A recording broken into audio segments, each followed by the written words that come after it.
Councilmember Jenkins will go first in the question and answer.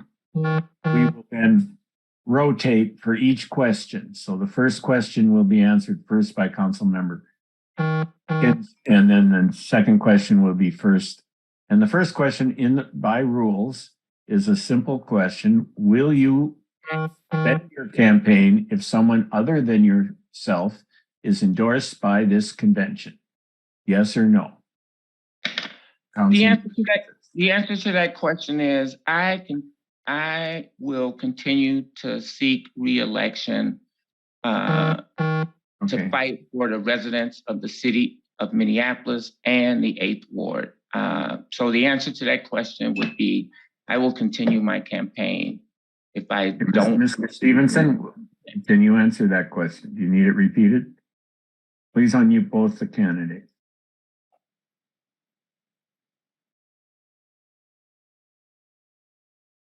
Mr. Stevenson, please unmute both Mr. Stevenson and Councilmember Jenkins.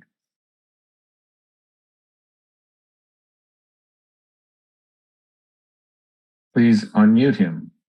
He's all right. Now I'm unmuted. Thank you. No, I will not suspend my campaign. My neighbors have said loud and clear they want to see this. Okay, so Mr.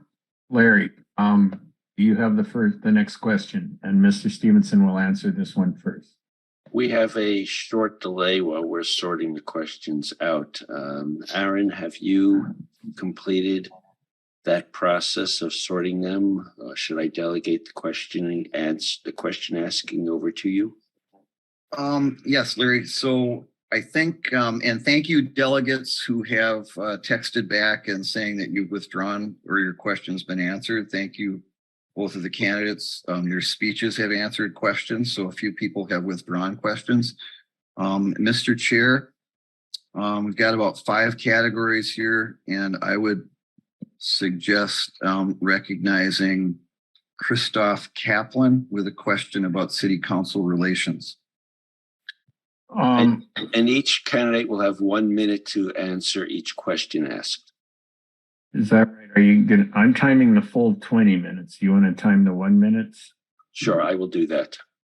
Okay. So please. And the timing will start with the first word they say in response. Well, 15 seconds has been used up by the first question, but oh, you mean for yours? Yes. So can we unmute?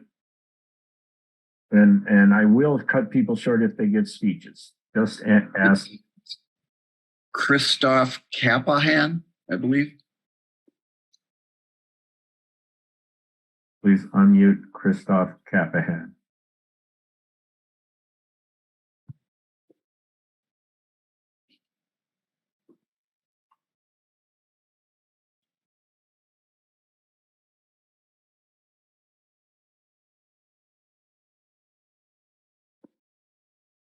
Maybe it's faster if, did they submit the questions to you or just the fact that they want to ask one?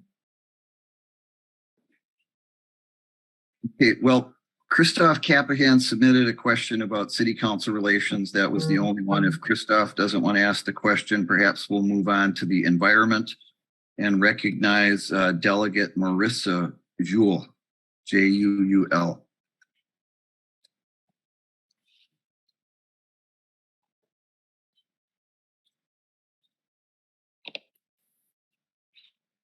Is Delegate Juul been unmute? Hello, hi. Thanks for recognizing me. I have 2 questions. One, land use. What do you think that the Hiawatha Golf Course should be used for going forward, with it being a historic site? It was started to be pumped in 2001 with the okay, EPA. We don't want a speech. We don't want. This is not a speech. Yeah, your question is what do you believe should happen with Hiawatha Golf Course? Right, regarding Mr. Stevenson, you're recognized. Please mute this. Mr. Stevenson, you're recognized on the question of Hiawatha Golf Course. Thank you for the question. That's a good question. We need to be preparing our city for more unpredictable weather, that meaning more rain, stronger rain events, more snow, stronger snow events. So I believe that the plan to turn Hiawatha into a 9-hole golf course, as far as I understand it, and keep the historic site, but then also prepare our city better for our climate future is a good plan. I support that. Councilmember Jenkins. I wholeheartedly support the historic nature of the Hiawatha Golf Course, even though it is not in the purview of the Minneapolis City Council, but it is a historic Black destination where I'm not sure people realize, but Black people were not able to play golf in anywhere except for the Hiawatha Golf Course. And so I wholeheartedly support it being an 18-hole golf course to continue to serve the Black community. Thank you. Next question, APK. The next question would go back to Christoph Capahan, who was not unmuted last time, and they wish to ask their question, please. Well, she asked her question. I'm not going to permit a second question from the same person when there's so many. No, they weren't recognized last time, so we recognized them. For some reason, they weren't unmuted and they wish to speak, Mr. Chair. Thank you for Can you spell the name? There we go. KRIST.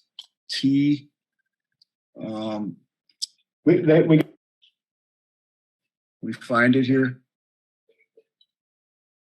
Christopher Capahan. Last name is KAPPHAHN. DO4. Can you hear me? Can everybody hear me? Yes, we can. Go ahead. Okay, great, awesome. So my question is, in the last couple of years, there have been multiple instances of senior CMs, the mayor and city staff showing pointed disrespect towards junior CMs, particularly CM Wansley and CM Gentile, both women of color. CM Jenkins, as council president, you've thus far seemed uninterested in enforcing standards of Please, no speech. Just ask a question. Okay. Do you have plans to take a more active role in ensuring that all of your colleagues are treated with respect, even if doing so might place you at odds with the mayor or the community safety commissioner? Thank you. And Councilmember Jenkins, you are first. Yes, I have always done that and certainly will continue to. Mr. Stevenson. I firmly believe a part of a kinder, safer Minneapolis starts with my behavior, and that means treating everybody with dignity, respect, no matter if I disagree with them. So I will absolutely treat all of my future colleagues with dignity and respect. Thank you. Next questioner. Mr. Chair, would you please recognize Danny Ledger, Leger? Please unmute Danny Ledger.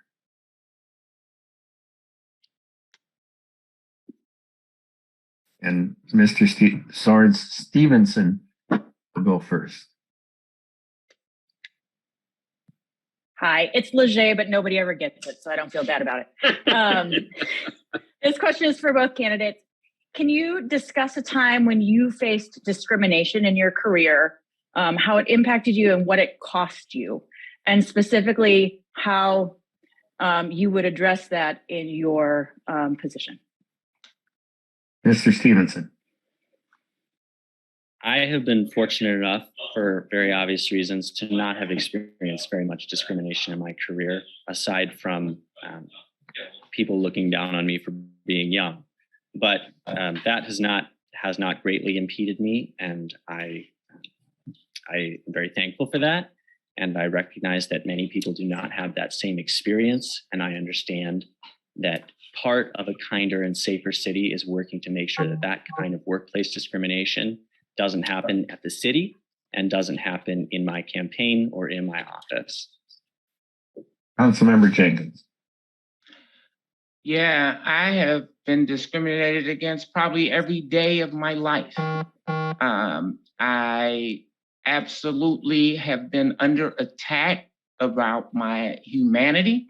There have been 430 plus bills introduced in legislatures all across the country, saying, questioning my humanity as a person.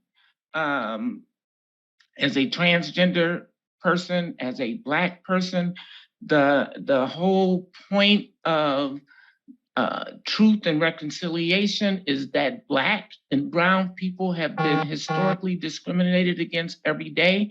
And I stand up and fight against that. That's your 1 minute is up. That is how I respond. Thank you. Next question.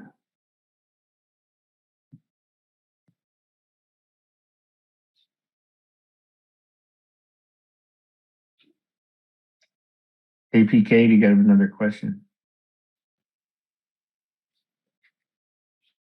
Okay, so can you hear me now? Yes. All right. Okay, would you please recognize Joanne Doolhan, please? The question about food insecurity. Joanne Doolin, please unmute. Hello.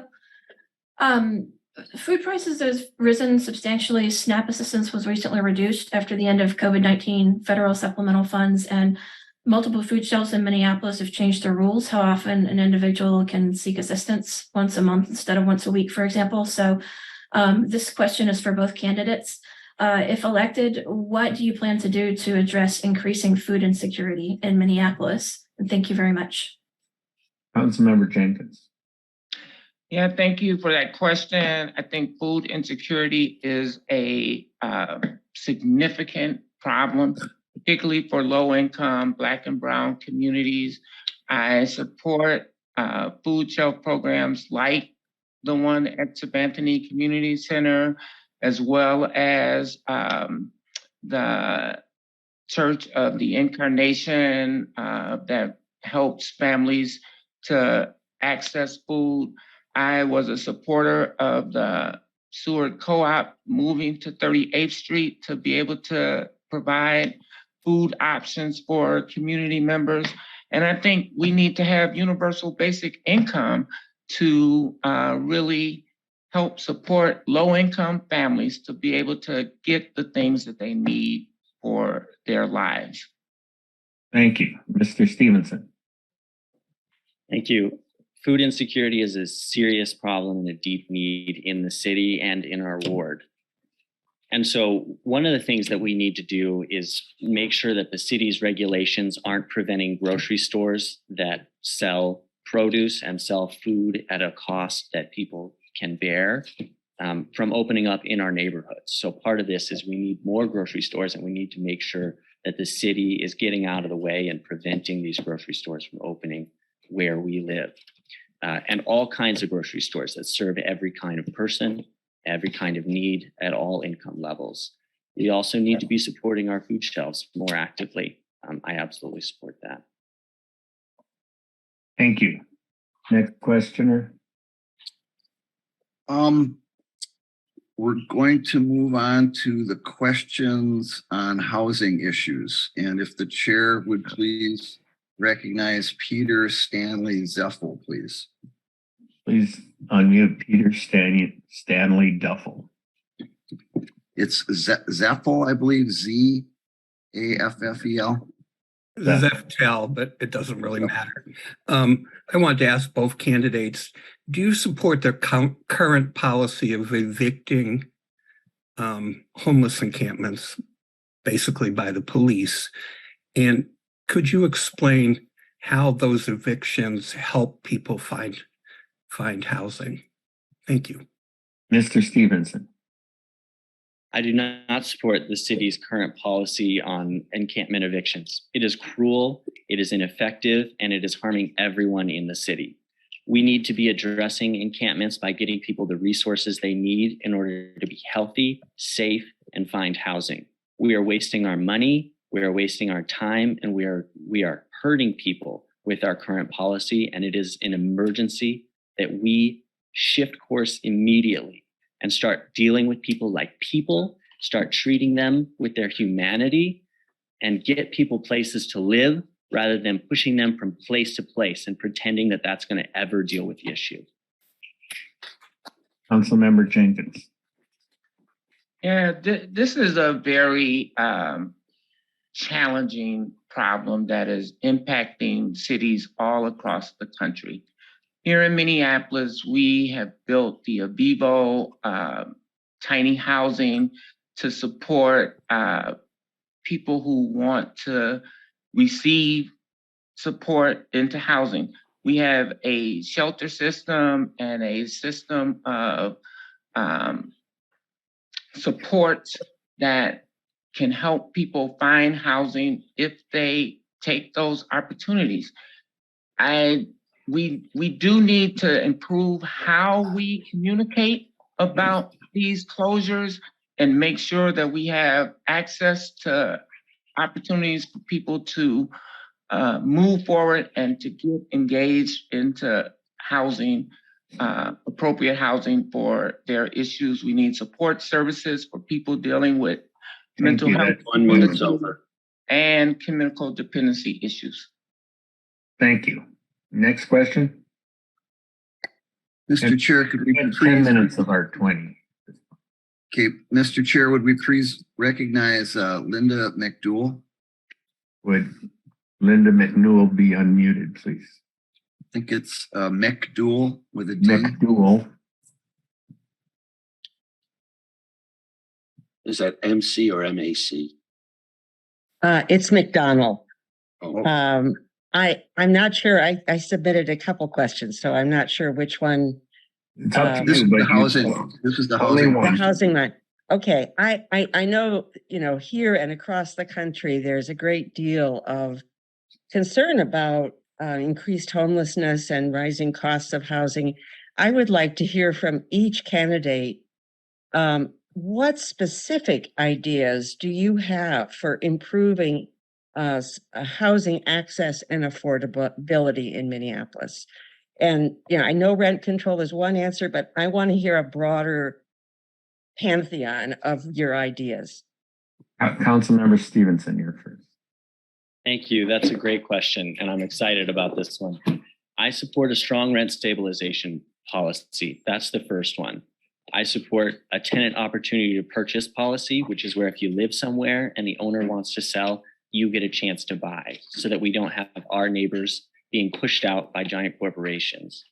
I support a just cause eviction ordinance, which says that you can only be evicted if you do something wrong. You can't be evicted for no reason. Evictions are a huge determinant about whether someone ends up on the streets or not. And so we need to make sure that people are only evicted for when they do something wrong, not just at the whim of a landlord. So those are three really important policies. The strong rent stabilization is vitally important in order for keeping our communities together, keeping our historic communities together so that people aren't being pushed out. I'd also like to explore some sort of policies to help seniors on a fixed income to understand how they can deal with their property taxes. Okay, thank you, Soren. Stevenson. Councilmember Jenkins. Thank you. I support direct rental assistance, basic universal income for people. We need new housing types. We need more affordable housing. That's what brings down the cost of housing, which is why I supported the Minneapolis 2040 plan. We need to make sure that we can support single occupancy residences, which had been banned in Minneapolis, but since I've been on the council, we have lifted that ban. We need accessory dwelling units. We need all types of housing, and we have to build this housing. And if we have a strict rent control policy, that will limit how we can address this problem. It can be a part of the solution, but it cannot be 1 minute's over. solution. Thank you. Next question. Mr. Chair, would we please recognize the delegate Kahid Adam? I didn't get the name, but hopefully the administrator did and can unmute that person. Delegate D05 Khalid Adam. Khalid Adam. Please unmute Khalid Adam. Good morning. I would like to ask the candidates a more pointed question about housing, which is, what are your plans to support more dense housing through ADUs and the conversion of single-family homes into multi-unit housing? I know interest rates are up. I know housing costs are up. We know that we have a plan for increased housing. Tactically, what are your plans to support deeper densification of the housing stock that already exists? Thank you very much. Councilmember Jenkins. Right. No, great question. I have been supporting inclusionary zoning, which whenever a development goes up, it means that they have to have 20% affordable units and or put money into the Affordable Housing Trust Fund, which is growing by leaps and bounds. And we have invested historic amounts of money into that fund. We need to subsidize these developments so that we can have more options and more opportunities for people to have home options. And the 2040 plan is going to help us do that. I know that people have been railing against that, including the state government, but we must continue to fight to ensure that we can build more dense communities and neighborhoods in Ward 8 and throughout the city. In fact, in Ward 8, we have had 560 new units of housing in the past 5 years, which I supported each and every one of those housing developments. Mr. Stevenson. Thank you, Kay. That was a great question. There's a lot that needs doing. The 2040 plan was a great step forward, but there are many parts of the 2040 plan that prevent people from being able to build the types of housing that were technically legalized. And so we need to go back and look at our rules again and make sure that we're streamlining the process. One example is that a triplex has to fit in the same square footage as a single family home in Minneapolis. And so naturally that means a triplex can't really get built, at least not to a size that families could live in. I also think that the city needs to have a designated office or a designated staff member to work with local developers and work with local homeowners, property owners, to streamline the process of getting an ADU onto their property or turning their property into a duplex. That is critically important because we know that the rules that the city have currently is a giant book and you can't understand it unless you're a professional and you've had years and years of experience. Thank you. Next question.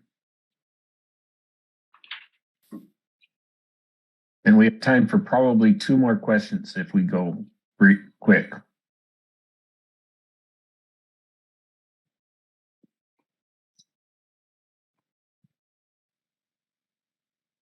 Aaron, do we have another question? Aaron, you need to re-unmute. Okay, I'm unmuted. Mr. Chair, could we please recognize Delegate Julie Strove with a question on housing market forces? Please unmute Delegate Julie Strove. Hi, can you hear me? Yes. Yes, we can. Okay, my question is, how can for-profit market development create affordable housing? It's not happening. It sounds really good, but it's not happening. How can we get affordable housing? Thank you. Mr. Stevenson. Thank you for that question. That's a great question. The market will not solve housing unaffordability. The market is needed to get us somewhat forward, but we cannot rely on the free market alone to give everyone housing. That will never work. So we need to have a strong rent stabilization policy so that places that are affordable now stay affordable. We need to be expanding the types of buildings that can be built and where they can be built in the city so that types of housing that are naturally affordable can be built. And we need to be promoting different types of ownership, like co-op ownership or nonprofits and mission-based organizations to build, maintain, and run housing that will always be affordable. And we need to invest seriously in public housing. We need to make major investments in renovating and upkeeping our current public housing. And we need to expand our public housing options so that everyone has a place to sleep at night. Councilmember Jenkins. Yeah, I'll just reiterate, that's why we passed inclusionary zoning to ensure that every development is contributing to our affordable housing crisis by either including affordable units in those developments and or contributing to the Affordable Housing Trust Fund. That's why we need direct rental assistance. And we have been doing that through our Stable Homes, Stable Schools program. That's why we need to address the market failures with a spectrum of solutions. There is no one answer to these challenges around housing that, again, is impacting the entire country. However, in Minneapolis, we have seen that this policy is working. And over the past 5 years, our rent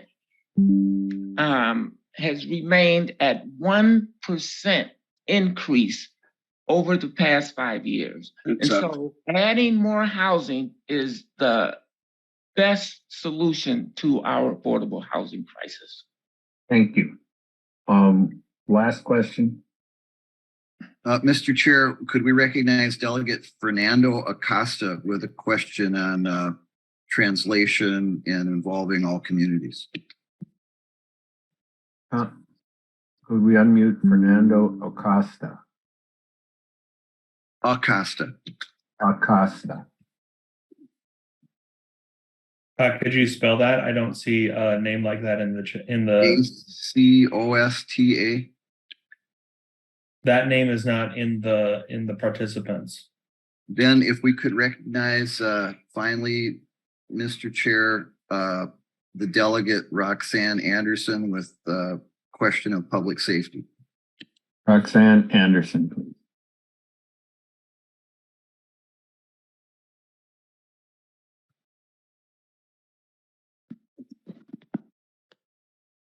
Hello, can you hear me? Yes, we can. Okay, great. Thank you for recognizing me. My question is for Soren.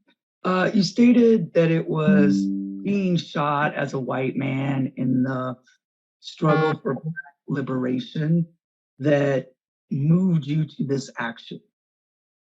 Can you tell me why I should trust that over the ongoing lived experience of a Black trans woman who has over 40 years of experience serving and protecting our communities?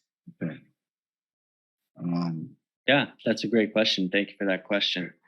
I think we need to look at where is the city headed right now and where do we want the city to be headed? Are we the kinder, safer city that we want? Are we the kinder, safer city that we know that we can be? And are we headed in that direction? My neighbors have said loud and clear that we are not headed in the right direction for a kinder, safer city. And so this city that we have is not respecting Black lives. We do not have a police department that treats Black people with dignity and respect. We do not have institutions that treat Black people, brown people, Indigenous people with dignity and respect. We don't have a city council that respects our Indigenous neighbors in East Phillips, their right to live free of pollution, their right to live free of oppression by our own city. And so the question is, where is our city going and do we want it to go there? I think we need to go in a different direction where everyone is treated with dignity and respect, and we are not seeing that now. Councilmember Jenkins. Yeah, I have a lifetime of experience in trying to overcome racism. I have to state that I agree with some of the aspects that my opponent has mentioned. Racism exists in every single institution in America and including in Minneapolis. And I have been working for decades to try and eliminate that from this city, from this country, and throughout the world. It is racism is the foundational problem that is challenging America and the city of Minneapolis in its ability to grow. And I'm not sure how a white guy is going to solve that problem. Thank you. All right, please mute. Please mute who's ever laughing in the background there. Thank you very much. That concludes our question and answer period. Thank you, Mr. Chair, and thanks everyone. La pregunta en español es, ¿cómo van a asegurarse los candidatos de que sus constituyentes cuyo idioma primario no es el inglés tengan acceso al proceso partidario y a su oficina a lo largo de su servicio? The question is, how will you, as candidates and future council members, ensure that your constituents whose first language is not English have the language accessibility tools needed in order to access this endorsement process and your office throughout your term? Councilmember Jenkins. Please unmute both Councilmember Jenkins and Mr. Stevenson. Thank you. I support today's action to make sure that people have access to be able to participate in this process. We have a Office of Neighborhood Relations that has translation services available for people to be able to participate in our city's democracy. And I will continue to support that and work with translation services to make sure that my communications are accessible to all of 8th Ward residents. Thank you. Mr. Stevenson. Thank you. That's a great question. I'd like to first mention that I told the DFL in March that they needed to figure out the translation issues, that there would be an IX group meeting together, and that they needed to make sure that they had translation available and that they were ready for this.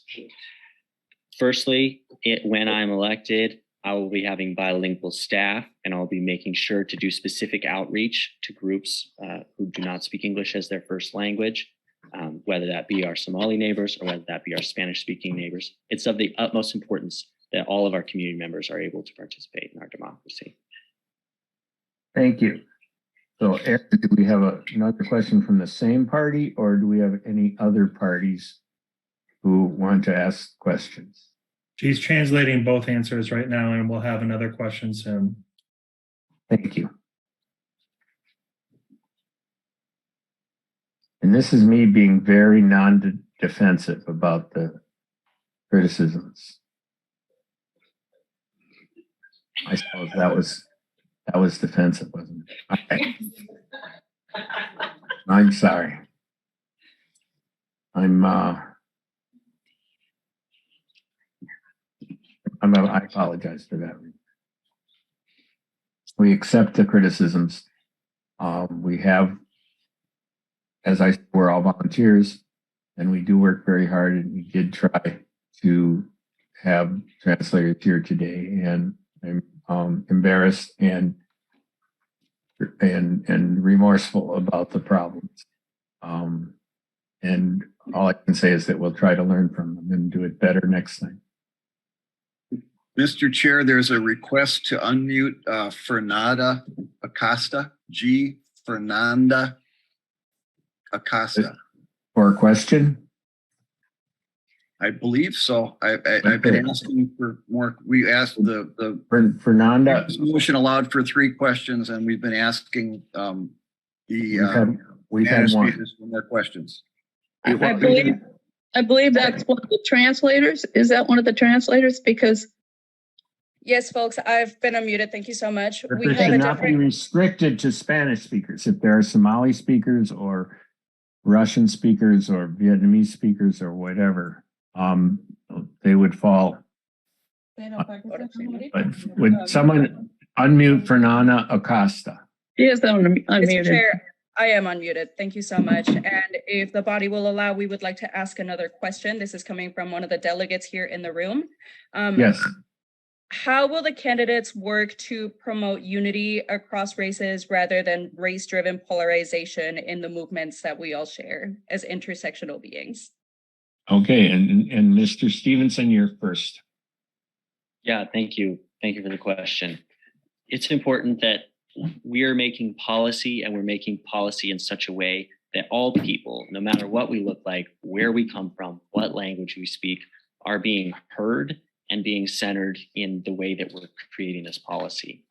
And so I think it's important that we have, in my office, we have bilingual staff, that when the city is doing outreach, that the city's outreach is specifically going out to community organizations who help our bilingual or our non-English speaking community members participate in our democracy and participate in our city. And so I think we need to have specific outreach to organizations. We need to make sure that there are culturally appropriate services in all of our departments, and that including different languages and different cultural understandings. Thank you. Councilmember Jenkins.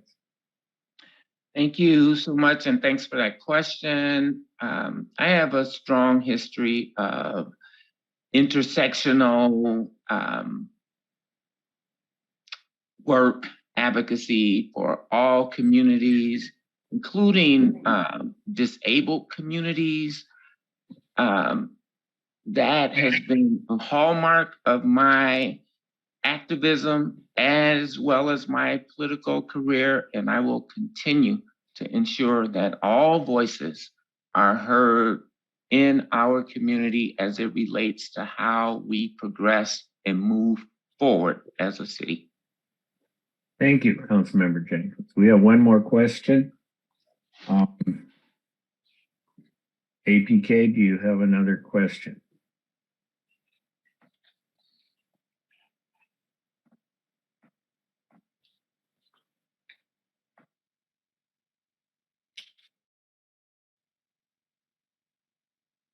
APK, do you have another question?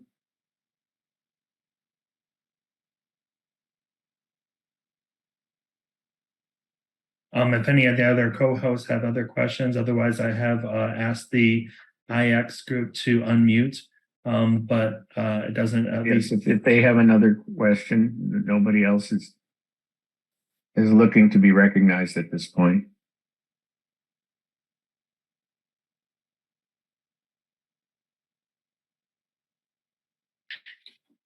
The last question that our group has is, if this process was opened to a lot of people and even the non-attendee form was sent out in multiple languages, why is this something Was that we available in multiple languages. Yeah, why was interpretation something that was not figured out ahead of time? We tried to figure it out ahead of time. We obviously were not successful, but this was something that we tried to do ahead of time. You're asking. There was a committee that worked. Do you want to respond, Pam? Well, just that we did try. But I apologize too, because we really at the very beginning too, we wanted to make sure there was translation. We had Somali and Spanish translators lined up. We thought that they could. There was a technical way to do this in terms of the Zoom stuff, but nobody seemed to know exactly what that technical way was. And so that's where the thing fell apart. And I'm very sorry about that. we obviously need more Zoom skills, and we've already gotten some offers from people that would help in another time, and hopefully that can be built into Okay, this whole process in the future.